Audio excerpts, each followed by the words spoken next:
because of executive function challenges, many students with ADHD and autism struggle with what's known as saliency, or the ability to determine what is most salient or useful to focus on and what is less relevant. And so the brain is magical in that we have this thing called the reticular activation system.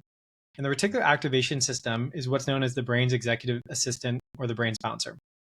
And the reticular activation system is in the brainstem, and it's where all the sensory tracts lead into. So visual information, kinesthetic, auditory, all it leads into the reticular activation system and then disseminates these signals into the brain. So we're receiving about 50 million bits of information per second, but we can only consciously process about 50.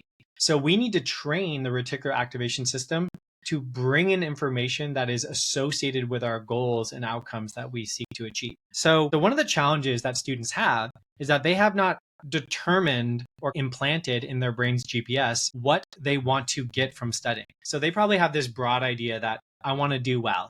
I don't want my parents to be mad at me.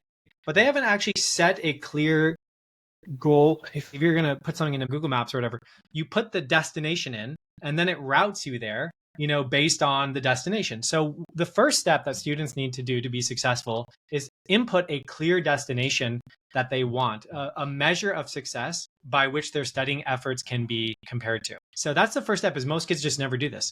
They don't say like, here's what I want out of the results. Dr. Gail Matthews of Dominican University found that in a study of over 200 participants who wrote down their goals were 42% more likely to achieve them just by writing it down. And I think this is really true for students too. If you write down what you want, you just immediately increase the likelihood of achieving that outcome because you set a destination.